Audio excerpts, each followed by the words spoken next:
Rejoice, ye penny-pinching nerds, rejoice! For this is a season unbound by our bank accounts, unfettered by fees. A legendary age of liberty. This is the Summer of Free!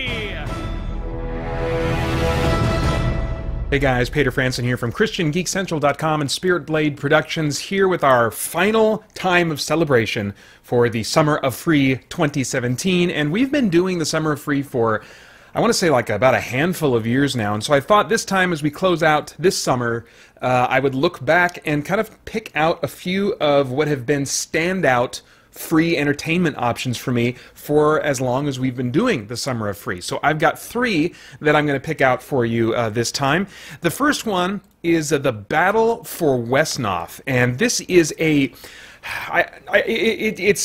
turn-based strategy in some ways similar to like a Final Fantasy Tactics type of game, but I mean, instead of it being like this local unit, like, or you know, individual characters on a battlefield, it's more like representing units on a larger scale conflict, you know, that covers a larger area of land. And you know, just looking at the animations, the first impression might not, be that great for you, but I was really taken by some of the, like, the little spell effects and stuff. It's endearing, and the spell effects, despite being simple and all that kind of stuff, and the animations being simple, they still convey the concepts of the characters and the spells and the effects and stuff like that. And so I feel like it does a good job of kind of representing the world. There's also some nice sound effects and some great music. And the crazy thing is that this is a completely open source, free game. Especially when I think about the music, I'm like, an open source game has no right to sound this good, And so this one, it's been in development for I think over 10 years now. The description on the page, which you can find at Wesnoth, Wesnoth.org, reads, "The Battle for Wesnoth is an open-source, turn-based strategy game with a high fantasy theme. It features both single-player and online/hot-seat multiplayer combat." For my experience, since I'm a hermit gamer, I've only played the single-player, but there's a ton of single-player content. Continuing here, it reads, "Explore the world of Wesnoth and take part in its many adventures. Embark on a desperate quest to reclaim your rightful throne. Flee the Lich Lords to a new home across the sea. Delve into the darkest depths of the earth to craft a jewel of fire itself. Defend your kingdom against the ravaging hordes of a foul necromancer, or lead a straggly band of survivors across the blazing sands to confront an unseen evil. The choice is up to you." And the choice really is up to you. It's there's so much content. Excuse me, I got a little bit of granola bar stuck in my teeth. There are so many user-created campaigns for this game that are ranked with different challenge levels and stuff. There are even some great tutorial campaigns that gets you used to how the game works in a very step-by-step manner, so it's not overwhelming at all in terms of learning the game. There's just so much content here. I mean, this is just a great option for those who like turn-based strategy fantasy games and want to play something for free. I can't even tell you how many hours I got out of this game. A good amount. All right, the next one is a movie. This is a documentary. It's called TBP AFK. The subtitle, "The Pirate Bay Away from Keyboard." And this is about the Pirate Bay, which I don't know if this site is still active now. I think it might be. I'm not sure. But it's known for being like a, what do you call it, like a BitTorrent site where basically illegally uploaded copyrighted materials are then disseminated, and people can download them and stuff like that, and watch movies and all kinds of stuff that is copyright protected, but because of like some legal maneuverings and stuff like that, there's some gray area involved, but certainly not for those who are actually uploading the material to this site. And I think there's, reason to question the morality of taking advantage of this. It's kind of like dealing in stolen goods. But nevertheless, as far as the courts are concerned, in many ways, I think this is still kind of up for grabs in some ways. This is the story of the guys who created the Pirate Bay, and basically their reasoning behind what they were doing, and then also them being taken to court and charged for what they did and the consequences of that. And anyway, it's not it's just a really interesting look at the subject matter. If that in your mind you've kind of wondered, you haven't come to a decision on what you feel about that, this is a pretty good look at it. It's interesting because it doesn't. The film itself, I didn't feel like came down on a position about like whether they think what these guys are doing is right or wrong.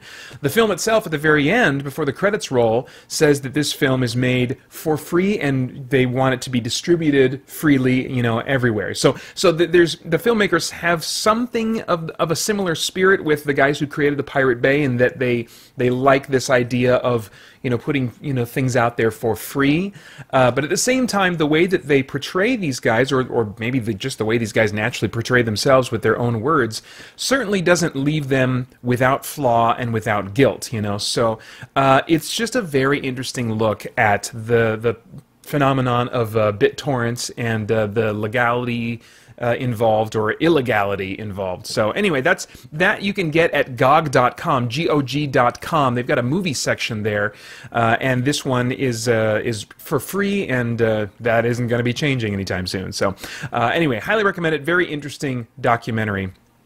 And then Path of Exile. This remains to me one of the standouts for the entire time that we've been doing the Summer of Free. This is a Diablo clone type of thing that when it came out, a lot of hardcore Diablo fans say this is what Diablo 3 should have been. It's completely free. The only stuff that you can pay for is cosmetic.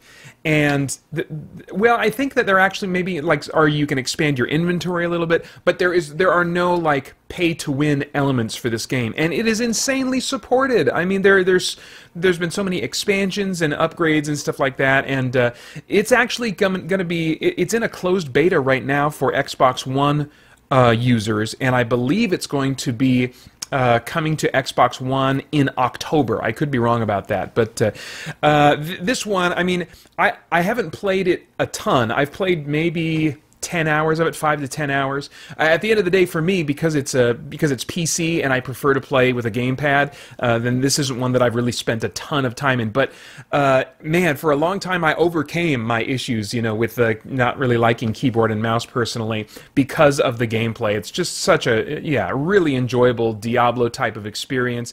It's got a much darker kind of aesthetic, I think, than Diablo 3 has, and I really enjoy this one a lot. And so I'm hoping that after Xbox One users get it, that they will, of course, having put all this work into making a console port for Xbox One, just change those button prompts and put it over on PS4. That would be awesome. But this one, it still amazes me that this is completely free, and there's no pay-to-win type of structure in it. And you can play online with other players, I believe, but I'm only familiar with the single-player experience, which I've really enjoyed. So anyway, if you've never checked this one out before, and you're interested in the Diablo type of experience, then I highly recommend checking it out. If you're an Xbox One owner, well, poo on you a little bit. I'm jealous because you'll be able to enjoy this in October. I'm not absolutely sure that it's going to be free on Xbox One or not. I would think it would be. That's just the spirit of